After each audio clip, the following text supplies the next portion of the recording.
A very good morning to everyone. Welcome back to our channel, that is Vasudha Singh's Spoken English Classes. My little philosophy: English should be skill, not language. We are dealing with Play with Words series season 1. Okay, this is a course for 30 days where we are learning day to day conversation. Okay, अभी हम इसके पहले office के scenarios को discuss कर रहे थे. Office के सिनेरियोज के डिस्कशन के बाद where we have framed well structured sentences, एक बेहतरीन वेल स्ट्रक्चर्ड और फॉर्मल सेंटेंस हमें ज़रूरत होती है ऑफिस के सिनेरियो में. वो हमने फ्रेम किए थे, वो हमने पढ़े हैं, है ना. इसके बाद स्टिल आपने कोई बात कही, कोई प्रोजेक्ट रिपोर्ट बताई, then there must be so many doubts, questions, queries होती है ना. कोई भी काम आप कर रहे हैं, कुछ बता रहे हैं, उसके बाद there comes the session of brainstorming. लोग अपने अपने आइडियाज़ देते हैं, लोग अपने अपने डाउट्स पूछते हैं, क्वेरीज आती हैं. So what are those probable questions and answers? For a smooth going conversation we have to learn some of the basic sentences.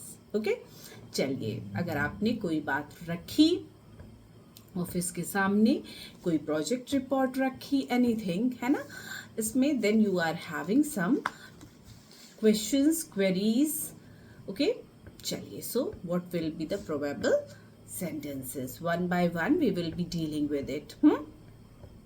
After giving your project report or presentation, what you have to say at the last, after saying thank you, we have to say, if you are having any doubt, please, you are most welcome to ask. Okay, even you can simply, and in the most classic way, you can say, do you have any queries?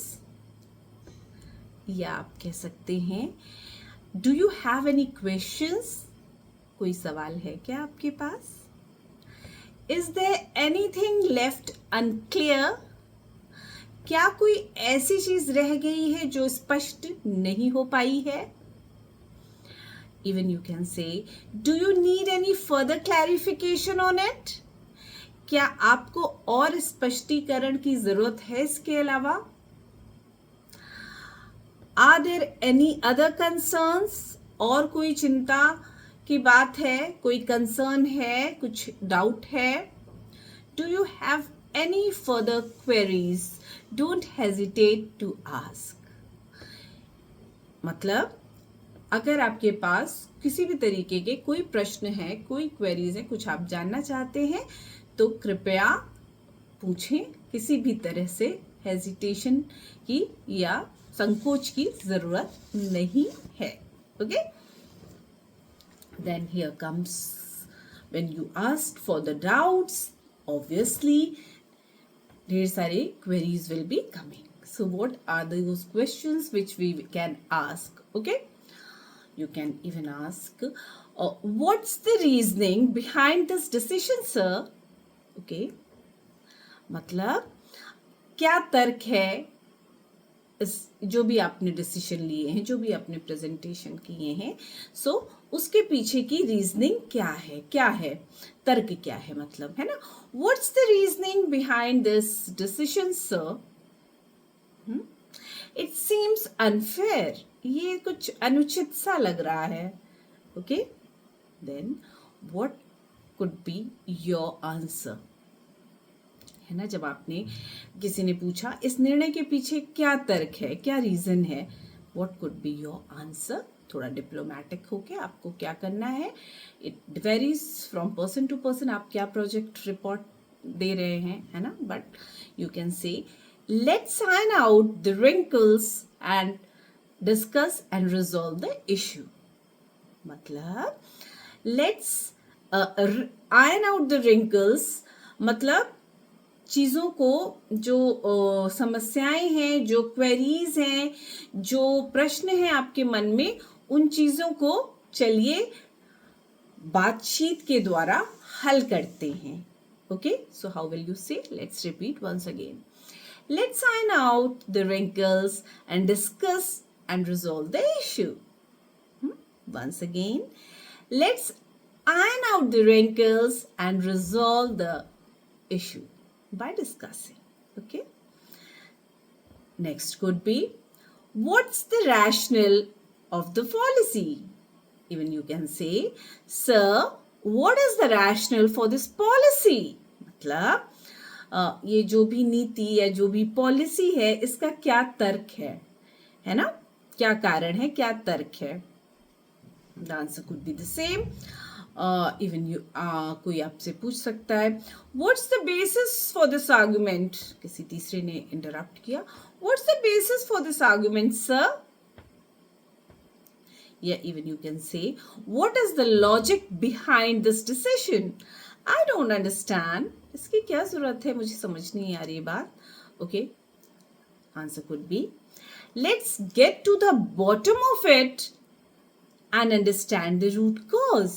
मतलब चलिए हम लोग इस बात की तह तक जाते हैं और चीजों को, जो भी परेशानी है उसे उजागर करते हैं, डिस्कस करके रिजॉल्व करते हैं.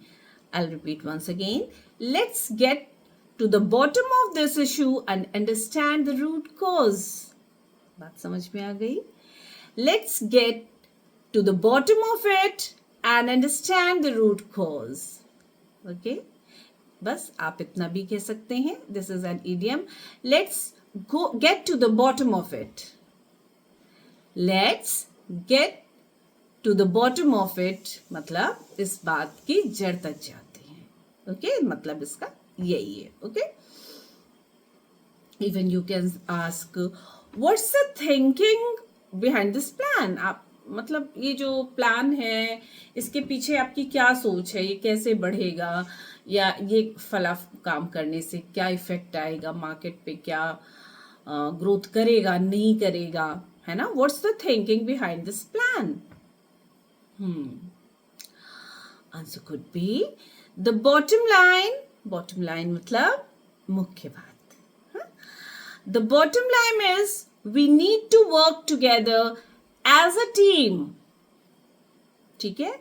The bottom line is we need to work as a team. Mix match with Hindi. The bottom line मुख्य बात यह है कि हम सबको मिलकर we have to work together as a team. ताकि हम अपनी चीजों को अचीव कर सके, so that we can achieve a goal. What's the justification? क्या औचित्य है इसका सर या मैम? इसका क्या औचित्य है? Capitalize on opportunities. मतलब ये जो आपको अवसर मिल रहा है ना, उसका एडवांटेज लीजिए. Don't miss the ball. ठीक है? The ball is in your court. अब आपका मर्जी है आप कैसे खेलते हैं. मतलब आपको कोई अपॉर्चुनिटी मिली है तो आप उसको हैंडल करिए. Don't just make it happen कि बस जाने दो. No, means how you have to say capitalise on the opportunities, means to take the advantage of opportunities. जो भी आपको सुविधा या अपॉर्चुनिटी मिली है उसका आप लाभ उठाएं. और पूरा का पूरा summarize करके we can say the point is we should always be prepared for unexpected situations. The point is we must be prepared for an unexpected situation. मतलब मुख्य बात यह है कि हमें हमेशा अप्रत्याशित स्थितियों के लिए हमेशा सदैव तैयार रहना चाहिए, या एक हमारी बैकलाइन हमेशा तैयार होनी चाहिए, या second option must be there. So this is all about, this is after conversation, after your presentation there must be doubts, queries and the probable answer for all these. Okay, so keep watching, keep tuned, and hope you would love the video, and please do share my video. Keep watching, keep tuned. Okay.